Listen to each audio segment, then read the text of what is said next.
हरे कृष्णा। ओम नमः शिवाय। प्रिय भक्तों, स्वागत है आपका मेरे यूट्यूब चैनल पूजा पाठ में। आप सभी भक्तों को श्री कृष्ण जन्माष्टमी की हार्दिक शुभकामनाएं। प्रिय भक्तों, आज श्री कृष्ण जन्माष्टमी के महाअवसर पर आज मैं सुना रही हूँ श्री कृष्ण जन्माष्टमी की एक अत्यंत ही दुर्लभ पौराणिक कथा। जो भी माताएं बहनें बंधु श्री कृष्ण जन्माष्टमी का व्रत रखते हैं तो उन्हें इस दिन कथा को पूरा अवश्य सुनना चाहिए। इससे मनोवांछित फलों की प्राप्ति होती है। कान्हा जी आपकी सभी मनोकामनाएं अवश्य पूर्ण करते हैं। श्री कृष्ण जन्माष्टमी का व्रत भाद्रपद माह के कृष्ण पक्ष की अष्टमी तिथि को मनाया जाता है और श्री कृष्ण जन्माष्टमी को भगवान श्री कृष्ण का जन्म भाद्रपद कृष्ण पक्ष की अष्टमी को बुधवार के दिन रोहिणी नक्षत्र में अर्धरात्रि के समय हुआ था। जन्माष्टमी का यह व्रत पूरे साल में रखे जाने वाले व्रत में सबसे बड़ा माना जाता है। प्रिय भक्तों, इस व्रत को व्रतराज कहा जाता है। ऐसी मान्यता है कि जो कोई भी जन्माष्टमी का यह व्रत रखता है तो उसे पूरे साल के सभी व्रत करने जितना पुण्य मिलता है। 1 करोड़ एकादशी का व्रत करें तब जाकर एक जन्माष्टमी व्रत के फल के बराबर पुण्य मिलता है। जो भी जन्माष्टमी का व्रत रखते हैं भगवान श्री कृष्ण उनकी सभी मनोकामनाएं पूरी करते हैं। ऐसी मान्यता है कि जो जन्माष्टमी के दिन भगवान श्री कृष्ण को केवल एक झूला भी झूला देता है तो भगवान श्री कृष्ण उसके घर में सुख संपदा भर देते हैं। और मैं अब आपको जन्माष्टमी व्रत की यह कथा सुनाने जा रही हूँ। उस कथा को जो सुनता है तो उसके सभी पाप नष्ट हो जाते हैं। तो अब सुनते हैं श्री कृष्ण जन्माष्टमी व्रत कथा। बोलिए श्री कृष्ण भगवान की जय, यशोदा मैया की जय, देवकी माता की जय। द्वापर युग में जब पृथ्वी पाप और अत्याचार के बोझ से दबने लगी तब पृथ्वी ने गौ माता का रूप बनाकर सृष्टि के रचयिता भगवान ब्रह्मा जी के पास गई। गाय के रूप को धारण की हुई पृथ्वी माता के साथ सभी देवी देवता ब्रह्मा जी के पास गए और सभी देवी देवताओं ने मिलकर ब्रह्मा जी को पृथ्वी की दुखद गाथा सुनाई। अब भगवान ब्रह्मा जी के आदेश अनुसार वहां पर उपस्थित सभी देवतागण आपस में मिलकर कहने लगे कि हम सभी इस संकट के समाधान के लिए भगवान श्री हरि विष्णु के पास जाएंगे। और सभी लोग गौ माता को साथ में लेकर श्री हरि विष्णु जी के पास क्षीर सागर में जा पहुंचे। भगवान श्री हरि विष्णु वहां शेषनाग की सैया पर बैठे विश्राम कर रहे थे। अब सभी देवतागण वहां जाकर भगवान विष्णु जी की स्तुति करने लगे। जब सभी देवतागण एक साथ भगवान श्री हरि विष्णु की स्तुति करने लगे तब भगवान श्री हरि विष्णु की निद्रा भंग हुई। तब भगवान विष्णु ने सबके आने का कारण पूछा। दीनहीन वाणी में पृथ्वी देवी बोली, हे नाथ, हे प्रभु, संपूर्ण भूमंडल पाप और अत्याचार से घिर गया है। पृथ्वी पाप और अत्याचार से त्राही करने लगी है। इसीलिए हे नाथ, कृपा करके आप इस संकट का निवारण करें और पृथ्वी को संकट से मुक्त करें। यह बात सुनकर भगवान श्री हरि विष्णु बोले कि ठीक है, मैं पृथ्वी को समस्त दानवों से बचाने के लिए ब्रजमंडल में वासुदेव भार्या और कंस की बहन देवकी के गर्भ से जन्म लूंगा। इसीलिए तुम ब्रजभूमि में जाकर यादव कुल में अपना शरीर धारण करो और मेरे द्वारा की जाने वाली बाल लीलाओं का आनंद लो। तब इतना कहकर भगवान श्री हरि विष्णु अंतर ध्यान हो गए और अब सभी देवी देवता और पृथ्वी देवी ब्रजभूमि पर आकर यादव कुल के नंद, यशोदा और गोपियों के रूप में पैदा हुए। इसके बाद ऐसे ही समय व्यतीत होने लगा। कुछ दिनों बाद दुरात्मा कंस ने अपनी प्रिय बहन देवकी का विवाह वासुदेव जी के साथ किया और स्वयं अपने जीजा और बहन को रथ पर बिठाकर उनके नगर को लेकर जा रहा था। और पृथ्वी को अपने आतंक से त्राही करने वाला और कोई नहीं बल्कि देवकी का भाई कंस ही था। जब वह तीनों गोकुलधाम जा रहे थे तभी अचानक से भविष्यवाणी हुई कि अरे दुराचारी कंस, जिसको तू अपनी बहन समझकर अपने साथ लेकर जा रहा है उसका सारथी बना है। उसके गर्भ से जन्म लेने वाला 8वां पुत्र तेरी मृत्यु का कारण बनेगा। इतना सुनते ही कंस ने तुरंत ही तलवार उठा ली और देवकी को मारने के लिए दौड़ पड़ा। तभी वासुदेव जी ने उसे पकड़ लिया और हाथ जोड़कर कंस से कहा, हे महाराज कंस, हम बेकसूर हैं और मेरी पत्नी भी बेकसूर है।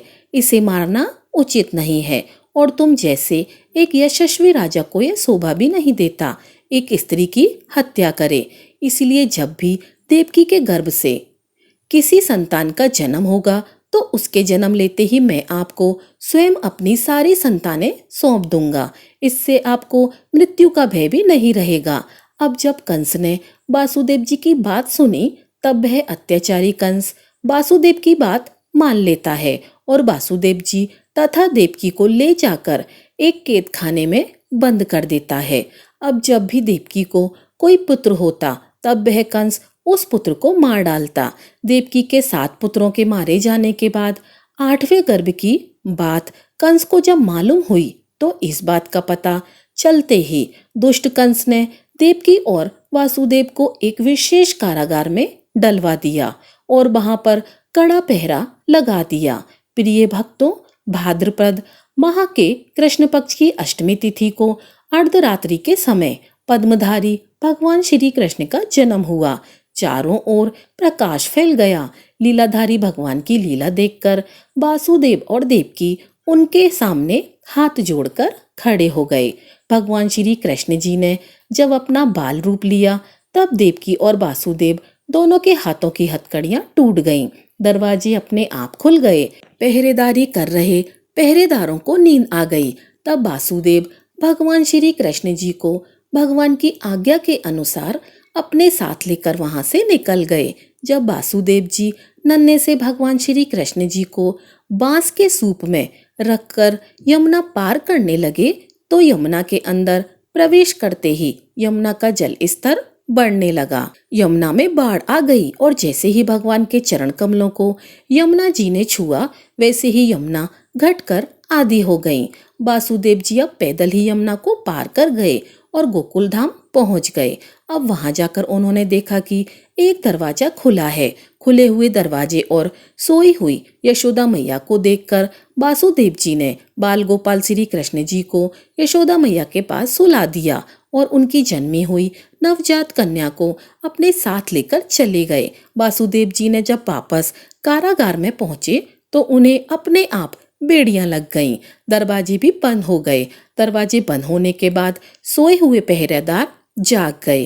अब हथकड़ियां लगने के बाद वह कन्या जोर जोर से विलाप करने लगी, जोर जोर से रोने लगी। तब पहरेदारों ने कन्या के रोने की आवाज सुनी और कंस के पास यथाशीघ्र उन्होंने खबर भिजवा दी कि आपकी बहन देवकी ने 8वीं संतान को जन्म दे दिया है। अब यह सुनते ही कंस वहां दौड़ा दौड़ा आया। कन्या को हाथ में लेकर जैसे ही पत्थर पर पटकने ही वाला था तभी वह कन्या हाथों से छूटकर आकाश में उड़ गई और साक्षात देवी के रूप में प्रकट हो गई और कहने लगी, अरे दुराचारी कंस, तुझे मारने वाला तो गोकुल में पहले ही पैदा हो चुका है। अब तुम्हारा वध वही करेगा। तब भगवान श्री कृष्ण जी ने अकासुर, तारकासुर, कंस जैसे राक्षसों का वध करके पृथ्वी देवी और अपने भक्तजनों की रक्षा की। इस प्रकार गोकुल में जाने के बाद भगवान श्री कृष्ण जी ने अनेक लीलाएं की। जब भगवान श्री कृष्ण जी बाल रूप में थे तो उनके बाल रूप का दर्शन करने के लिए महादेव भगवान शिव शंभु अत्यंत ही आतुर हो रहे थे। भगवान कृष्ण के बाल रूप के दर्शन करने की अभिलाषा उन्हें सताई जा रही थी। उन्होंने एक योगी का वेश बनाया और यशोदा मैया के द्वार पर गए। गोकुल में नंद भवन के बाहर पहुंचकर आवाज लगाई और भगवान शिव शंभु ने कहा, अलख निरंजन, अलख निरंजन, कहाँ हो प्रभु। अब भगवान भोलेनाथ भजन गाने लगे। यशोदा मैया उस समय श्री श्याम सुंदर बाल गोपाल कृष्ण जी का श्रृंगार कर रही थी। अब अपने प्यारे कृष्ण को प्रेम करने में इतना मगन थी कि बाहर खड़े योगी की आवाज उन्हें सुनाई नहीं पड़ी। तब योगी के वेश में भोलेनाथ ने फिर से एक बार आवाज लगाई, अलख निरंजन, अलख निरंजन। अब फिर भी अंदर से कोई आवाज नहीं आई। तब वहां एक ब्रज की वृद्ध गोपी गुजर रही थी। अचानक से उस गोपी की दृष्टि उस योगी सन्यासी पर गई। उसने योगी जी को प्रतीक्षा करते हुए देखा तो वह उनके पास गई और योगी से कहने लगी, बाबा आप किसे बुला रहे हो? तब योगी के वेश में भगवान शिव शंकर बोले, हे माते, मैं इस ग्रह की गृह स्वामिनी को बुला रहा हूँ, परंतु इस घर में कोई भी माता मुझे भिक्षा देने के लिए नहीं आ रही है। मुझे उन्हें पुकारते हुए बहुत समय व्यतीत हो गया। अब उस गोपी ने पूछा, अच्छा बाबा, आपको भिक्षा चाहिए? तब शिव शंकर बोले, हाँ माँ, मुझे भिक्षा चाहिए। तब गोपी बोली, बाबा लेकिन यहाँ तो मुझे कोई नहीं दिख रहा। आप मेरे घर चलो, वहां मैं आपको खूब सारी भिक्षा दूंगी। आप मुझसे जो मांगोगे मैं उसे दूंगी, और अगर मेरे पास हुआ तो। तब भगवान भोलेनाथ ने कहा, माता यदि उस द्वार से कुछ मिल जाए तो अच्छी बात है, नहीं तो चला जाता हूँ। तब गोपी कहने लगी, तो महाराज फिर तो आज आप भूखे ही रह जाएंगे। भोले बाबा ने कहा, जैसे प्रभु की इच्छा। तब गोपी कहने लगी, अरे बाबा, हमारे गांव से कोई ऐसे भूखा जाए यह तो सारे गोकुल के लिए लज्जा की बात है। तुम यहीं ठहरो, मैं अंदर जाकर देखती हूँ कि यशोदा रानी क्या कर रही हैं और कहाँ हैं। अब यह कहकर गोपी नंद भवन के अंदर गई तो देखती है कि मैया यशोदा तो श्याम सुंदर जी का श्रृंगार कर रही थीं। इधर बाहर खड़े बाबा भगवान शंकर मन ही मन कहने लगे कि प्रभु दर्शन दीजिए, बगैर दर्शन किए तो मैं यहाँ से नहीं जाऊंगा। अब गोपी अंदर जाकर मैया यशोदा से कहने लगी, हे नंद रानी, कहाँ हो आप? मैया यशोदा कहती है, आओ काकी, क्या बात है? तब गोपी कहने लगी, हे यशोदा रानी, तुम्हारे द्वार पर एक योगी कब से भिक्षा के लिए खड़ा है, तुमने उनकी आवाज नहीं सुनी? तब यशोदा मैया बोली, अरे नहीं काकी, मुझे तो कोई आवाज नहीं आई।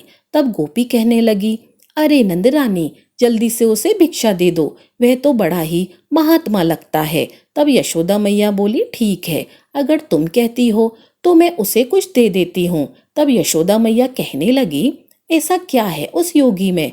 तब गोपी बोली, अरे इतना तेज है, उसके ललाट पर जैसे सूर्य का तेज होता है, और देखो कितना बड़ा नियम है उसका कि वह जिस द्वार पर भिक्षा के लिए खड़ा होता है बस वहीं से भिक्षा लेता है, और भिक्षा ना मिले तो भूखे पेट ही लौट जाता है।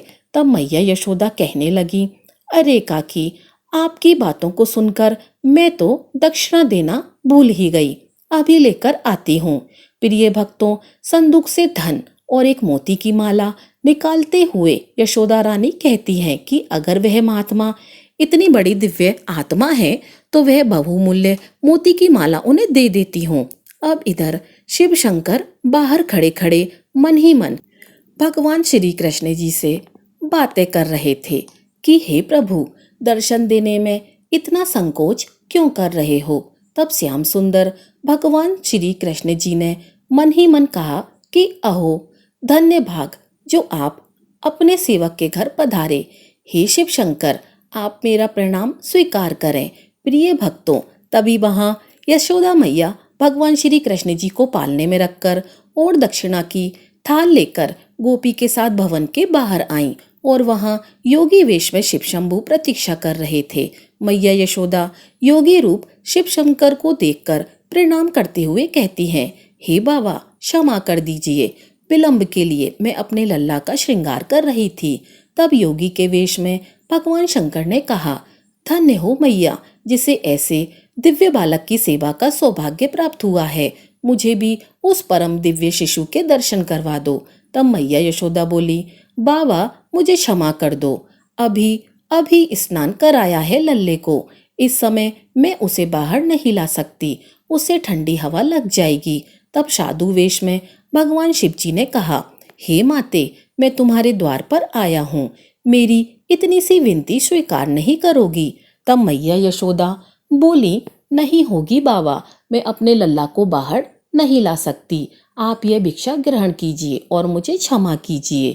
तब उस योगी के वेश में भगवान शिव शंकर जी ने भिक्षा की थाल की ओर देखकर कहते हैं, मैया, यह मोती और धन तो मेरे लिए पत्थर के टुकड़े हैं, यह मेरे किस काम के?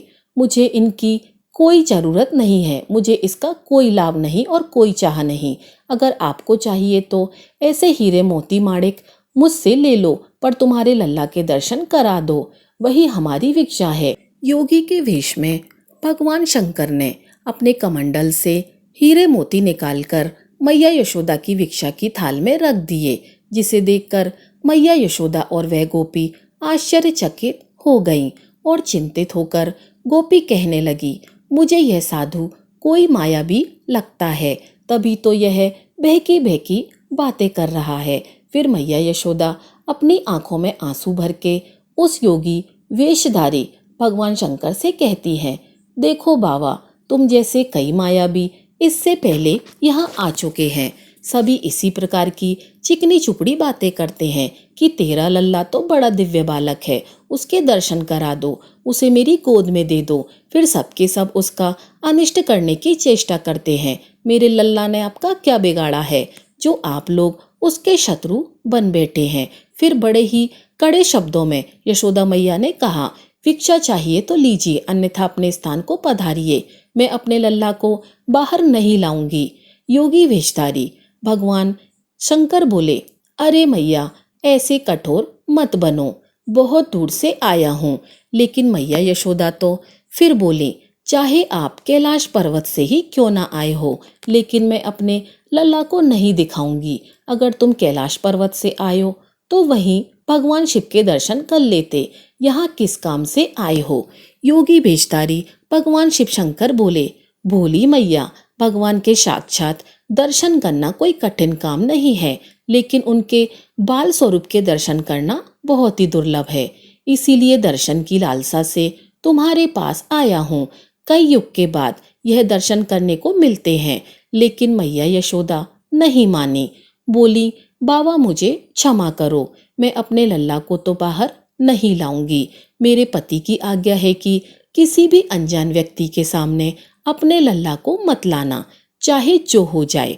मैया यशोदा और भगवान भोलेनाथ के बीच यह विवाद चल रहा था। अब इस विवाद को सभी देवता स्वर्गलोक में खड़े होकर देख रहे थे। तब उन्होंने सोचा कि ऐसे तो काम नहीं चलने वाला, हमारे प्रभु भोलेनाथ को तो मैया यशोदा अपने लल्ला के दर्शन नहीं करने देंगी। तभी उन्होंने देवी पूरनमासी को एक गोपी का रूप दिलवाकर उसे उसी स्थान पर भेज दिया जहाँ पर यह विवाद चल रहा था। अब पूरनमासी देवी उनके पास पहुंची और बोली, अरे यह कोई अनजान व्यक्ति नहीं है यशोदा रानी, मैं इन्हें अच्छी तरह से जानती हूँ। मैंने कहा था ना कि गोकुल में आने से पहले मैं काशी में रहती थी, वहीं मैंने इनके दर्शन किए थे। यह तो सचमुच परम दिव्य शक्ति है, यह तो शक्ति के अधिपति हैं। ऐसा कहकर पूरनमासी अपनी आंखों में आंसुओं की धारा लिए भगवान शिव के चरणों में अपना शीश नवाती हैं, उन्हें प्रणाम करती हैं और उठकर मैया यशोदा से कहती हैं, यशोदा इन्हें लल्ला के दर्शन करा दो, इनका आशीर्वाद पाकर तेरा लल्ला भी बड़ा प्रसन्न हो जाएगा। मैया यशोदा अब स्मृति मुद्रा में पूरनमासी से कहती हैं, क्या तुम सच कह रही हो। मैया यशोदा आगे कहती हैं, लेकिन इसकी वेशभूषा तो देखिए, लंबी लंबी जटाएं, बदन में भूत, गले में सांपों की माला, और यह कैसे ही नंगा धड़ंगा है, इसको देखकर वैसे भी डर लग जाएगा। ना बाबा ना, मैं तो लल्ला को यहाँ नहीं लाऊंगी। बेचारी भोली भाली मैया को क्या पता था कि उनके द्वार पर स्वयं शिव शंकर भगवान पधारे हैं। मैया यशोदा की ऐसी बातें सुनकर पूरनमासी माँ कहने लगी, नहीं यशोदा रानी, इनके तो दर्शन मात्र से समस्त भय नष्ट हो जाते हैं, सारी बाधाएं दूर हो जाती हैं। यशोदा तू मुझ पर विश्वास कर, मैं तुझे झूठ नहीं कह रही। अब इस बात का समर्थन करते हुए वह दूसरी गोपी भी कहने लगी, अरे यशोदा रानी, यह पूरनमासी बुआ तो कभी झूठ नहीं बोलती। तुम्हें याद है ना, जब वह पहले गोकुल में आई थी तब इसी ने तुम्हें आशीर्वाद दिया था कि तुम्हें भी एक लल्ला होगा। उस समय तो तुम सब लोग आशा छोड़ चुके थे। यह तो सदा सच कहती हैं। अब पूरनमासी बुआ से बोली, लल्ला को ले आऊंगी, पर इनके हाथों में मैं नहीं दूंगी। पूरनमासी माँ बोली, अच्छा ठीक है, लल्ला को लेकर तो आ।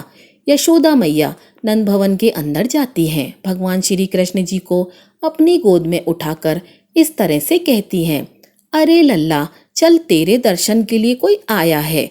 मैया यशोदा भगवान श्री कृष्ण जी को बाहर लेकर आती हैं। उन्हें देखकर योगी वेशधारी भगवान शिव शंभू प्रेम से गदगद हो जाते हैं। भगवान श्री कृष्ण के बाल स्वरूप को टकटकी लगाकर निहारने लगते हैं, जैसे पूर्णमासी की रात को चकोर चांद को टकटकी लगाकर निहारता रहता है। उसी तरह साधु वेशधारी भगवान शिव जी उस लल्ला को देखकर एकटक देखे जा रहे थे। अपने प्रिय श्याम सुंदर के इस बाल स्वरूप को देखकर उन्हें नमस्कार करते हैं और भगवान श्री कृष्ण के चेहरे पर मधुर मुस्कान आ जाती है। फिर भगवान श्री कृष्ण के सुंदर मुख को देखकर साधु वेशधारी भगवान भोलेनाथ मैया यशोदा से कहते हैं, हे मैया, यदि तुम्हारी आज्ञा हो तो मैं इनके चरण में अपना मस्तक रख सकता हूँ। तब मैया यशोदा कहती हैं कि नहीं नहीं, मैं मेरे लल्ला को किसी को नहीं छूने दूंगी।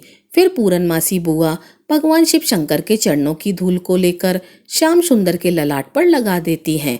तब शिव जी भी अपने मन में कहते हैं, प्रभु, आपकी मैया का यह कैसा न्याय है। स्वामी, हम इतनी दूर से आए हैं आपके बाल स्वरूप का दर्शन करने और आपको अपनी गोद में लेने, आपके चरणों का स्पर्श करने। हे प्रभु, जिसके श्री चरणों से निकली हुई पवित्र गंगा को हम अपने शीश पर धारण करते हैं, उस श्री चरण को एक बार तो छूने दीजिए। फिर भगवान शिव अपने शरीर को एक अद्भुत प्रतिबिंब से श्री श्याम सुंदर के चरणों का स्पर्श करते हैं। अब माता यशोदा कहती हैं, हे योगी बाबा, भिक्षा तो ले लीजिए। तब भगवान शिव जी कहते हैं कि हे माँ, आप अपने हीरे मोती यह पत्थर आप ही रख लो, यह मेरे किस काम के हैं। मैं तो माला माल हो गया, तेरे लल्ला का दर्शन करके यही मेरी भिक्षा थी। और ऐसा कहकर योगी वेशधारी भगवान भोलेनाथ वहां से अंतर्ध्यान हो जाते हैं। ऐसा अनुपम दृश्य देखकर स्वर्गलोक के सभी देवी देवता प्रसन्न होकर पुष्पों की वर्षा करने लगते हैं। जन्माष्टमी के दिन भगवान श्री कृष्ण के दर्शन करना और भगवान श्री कृष्ण जी के बाल स्वरूप के दर्शन करने से सौभाग्य प्राप्त होता है, पुण्य फल की प्राप्ति होती है। तो प्रेम से बोलिए, श्री कृष्ण भगवान की जय। हाथी घोड़ा पाल की, जय कन्हैया लाल की। एक बार एक महात्मा किसी गांव के निकट आश्रम पर भागवत जी के साप्ताहिक कथा कह रहे थे। तीसरे दिन के वृतांत में वह कथा करते हुए बताने लगे कि अनेक प्रकार के लोग जो पाप कर्म करते हैं, उन्हें अनेक प्रकार के नरकों में जाना पड़ता है, नरकों की आग में जलना पड़ता है। लेकिन एक उपाय है जिसके द्वारा नरकों में जाने से बचा जा सकता है। यदि कोई एक बार सच्चे हृदय से राधा रानी का नाम पुकार ले तो वह नरकों से उद्धार पा जाएगा। प्रिय भक्तों, वहीं पर एक भक्त थे जो रोज आकर सत्संग सुना करते थे। सत्संग समाप्ति के पश्चात वह महात्मा के चरणों में आकर बड़े जोर जोर से रोने लगे। तो महात्मा ने कहा, अरे सेठ, क्यों रोते हो, तुम्हारा मन उदास क्यों है। तो सेठ जी रोते हुए कहने लगे कि हे भगवान, आपकी कृपा से मुझे सब कुछ प्राप्त हुआ, पर मेरे मन को बहुत बड़ी चिंता सताती है। वह महात्मा कहने लगे, कहिए कौन सी चिंता सताती है। तो सेठ जी कहने लगे, आज आपने भागवत कथा में नरकों का वर्णन किया है और वर्णन करते हुए बताया कि जीवों को अनेक पापों से नरकों की प्राप्ति होती है, लेकिन एक उपाय है जिसके द्वारा नरकों में जाने से बचा जा सकता है। तो प्रभु, मैं आज आपकी शरण में हूँ। मैं रोज सत्संग सुनने के लिए आता हूँ। मेरे मन में यह विश्वास है कि आपकी कृपा से, भागवत कृपा से मेरा उद्धार हो ही जाएगा। लेकिन मेरा एक छोटा भाई है जिसकी उम्र 50 साल की है। वह ना तो सत्संग में जाता है, ना ही परमात्मा पर विश्वास करता है और ना ही प्रभु का नाम सिमरन करता है। तो हे महात्मा, उसका उद्धार कैसे होगा। मुझे उसकी बड़ी चिंता सताती है। मैं उसे बहुत बार समझाने का प्रयास करता हूँ कि इस संसार के नरकों से उद्धार पाना चाहते हो तो तुम भगवान के नाम का स्मरण किया करो। तब वह कहता है कि ऐसा करने से कुछ नहीं होता, तुम भी मत किया करो। मैं जितना आस्तिक हूँ, प्रभु के प्रति मेरी जितनी आस्था है, वह उतना ही कट्टर नास्तिक है। तब महात्मा ने कहा, हे भक्त, तुम क्यों चिंता करते हो, एक दिन तुम्हारे भाई का भी उद्धार हो जाएगा।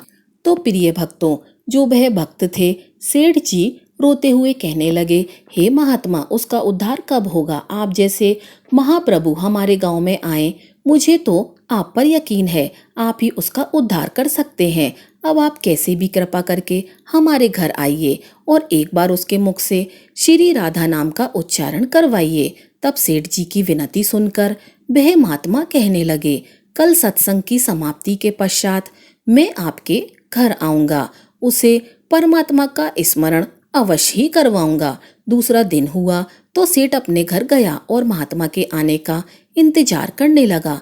जब आश्रम पर कथा समाप्त हुई तो महात्मा जी अपने वचन के अनुसार सेठ के घर पहुंच गए।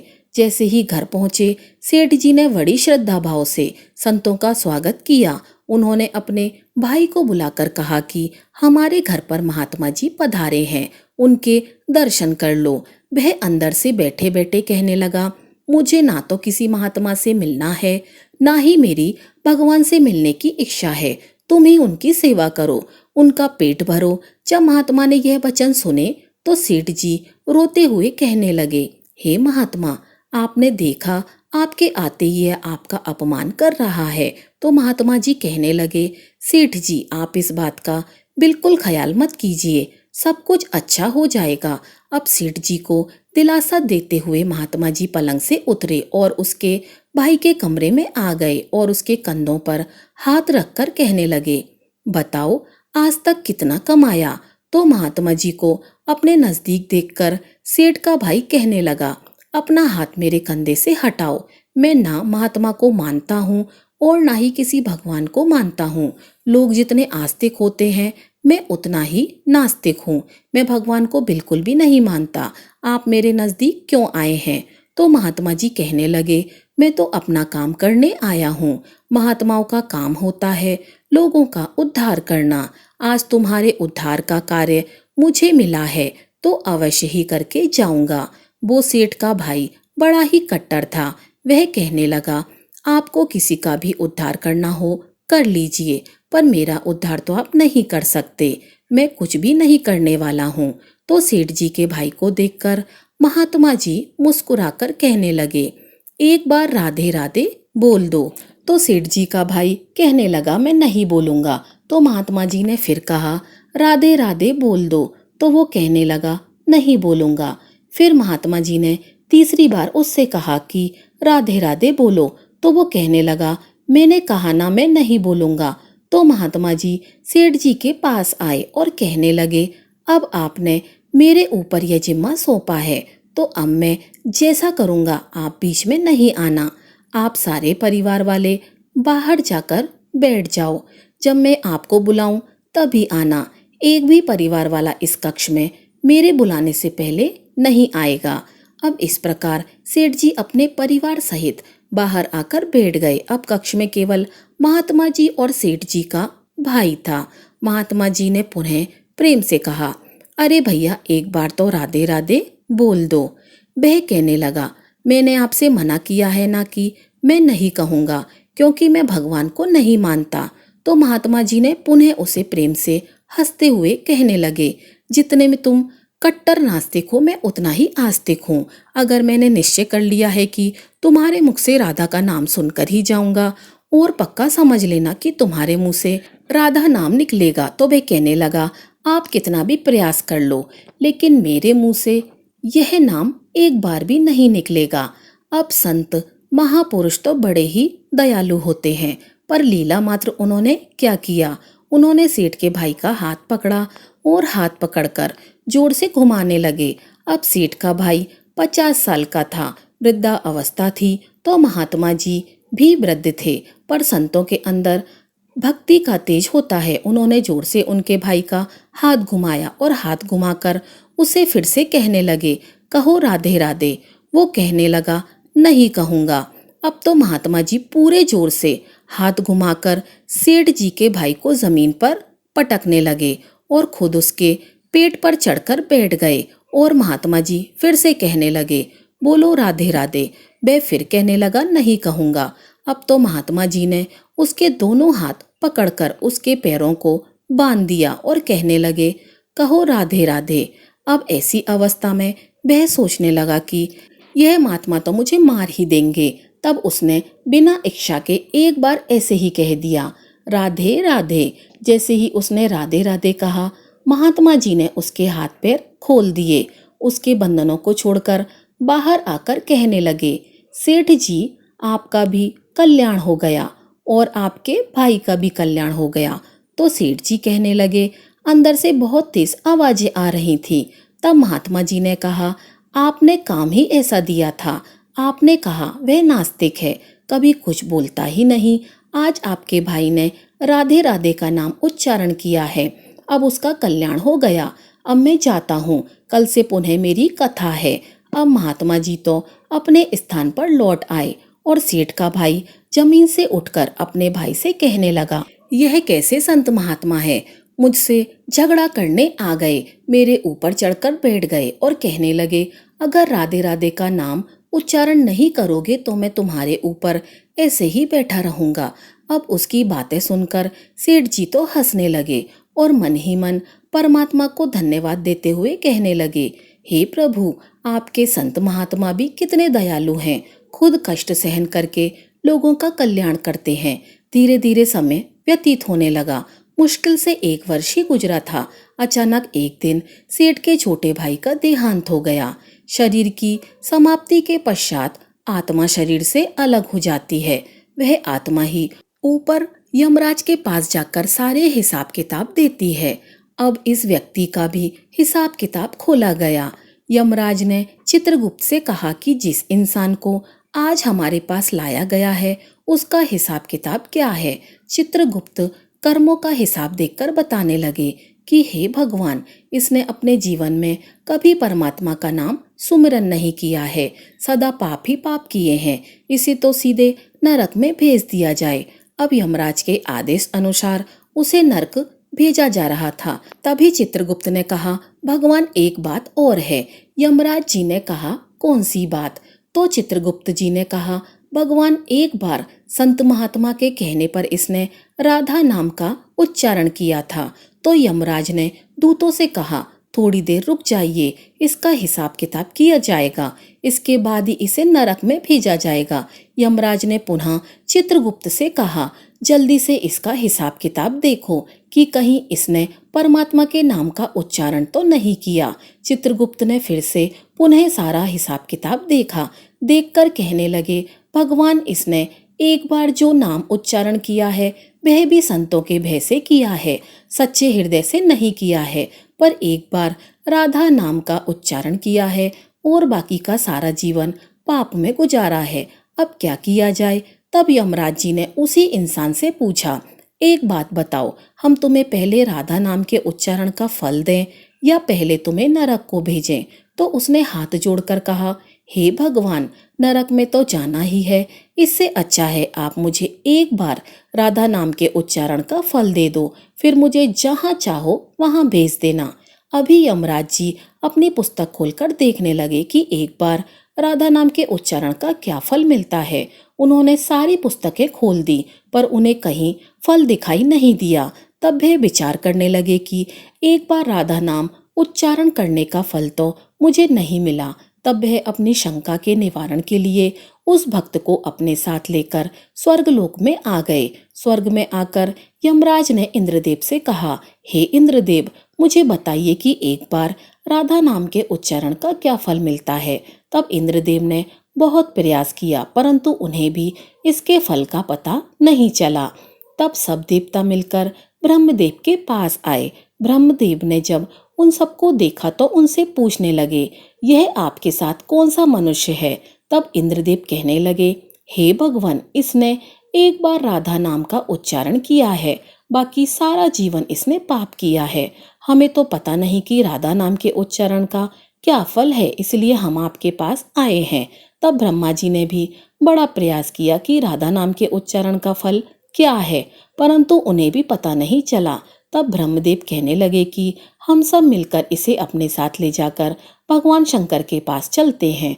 तब वे सभी शंकर जी के पास पहुंच गए। भगवान शंकर से प्रार्थना करने लगे, हे महादेव, इस इंसान ने सारा जीवन पाप में गुजारा है, बस एक बार संतों के कहने पर राधा नाम का उच्चारण किया है। अब आप ही बताइए, एक बार राधा नाम के उच्चारण का क्या फल मिलता है।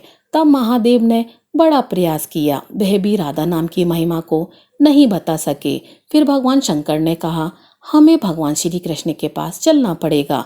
प्रिय भक्तों, भला भगवान भोलेनाथ कैसे नहीं जानेंगे कि राधा नाम की महिमा का क्या फल है। किंतु उन्हें तो भगवान कृष्ण के दर्शन करने थे। वे नित्य अपने मन में भगवान श्री हरि को सुमिरन जो करते थे।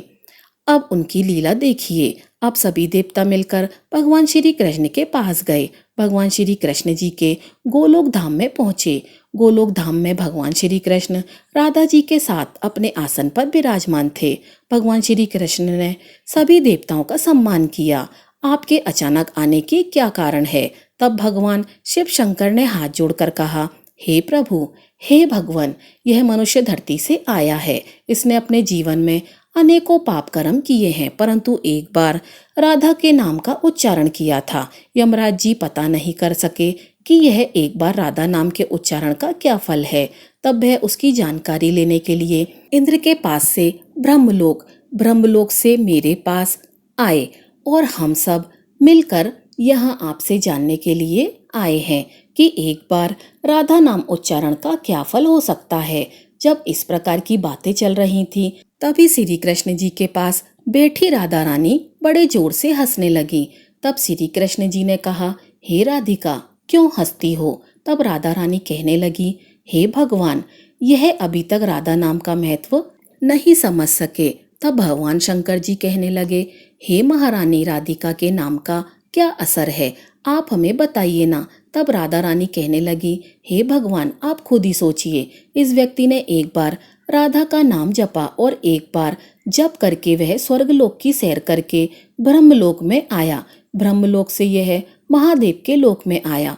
फिर उसके पश्चात यह गोलोक में पधारा है और इसे साक्षात प्रभु के और मेरे दर्शन भी हुए हैं और यहाँ आकर मेरे दर्शन और श्री कृष्ण का पूजन कर रहा है। इससे अधिक राधा नाम का और क्या फल हो सकता है। जब राधा जी ने इस प्रकार एक बार राधा नाम का पूरा महत्व बताया तो यमराज कहने लगे, यह तो बड़ा अनंत फल है। जो व्यक्ति नरकों में जाने वाला था, वह एक बार राधा नाम के उच्चारण से सब लोगों की यात्रा करके भगवान श्री कृष्ण और राधा रानी के चरणों में उपस्थित हो गया है। इससे अधिक फल क्या हो सकता है। तभी फिर से यमराज कहने लगे, हे भगवान, क्या अब इसे नरक को जाने की आवश्यकता नहीं है। तब भगवान श्री कृष्ण कहने लगे, धर्मराज, जिसने एक बार राधा रानी के चरणों का दर्शन कर लिया हो, वह तो कभी नरकों में जा ही नहीं सकता। तब वह भक्त जो वहां पर राधा रानी के दर्शन कर रहा था, वह कहने लगा, हे महारानी, हे राधिका रानी, मैंने तो संत महात्मा के भय में आकर आपके नाम का उच्चारण किया था, परंतु जो सच्चे हृदय से आपके नाम का उच्चारण करते हैं, उन्हें तो जीवन में कोई भय होता ही नहीं होगा।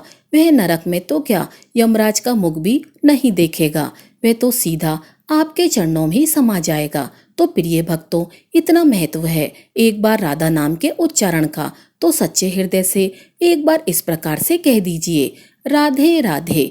तो प्रिय भक्तों, यह थी हमारी आज की कथा। अगर आपको कथा अच्छी लगी हो तो वीडियो को लाइक कीजिएगा और चैनल को सब्सक्राइब कीजिएगा। आपका दिन शुभ हो।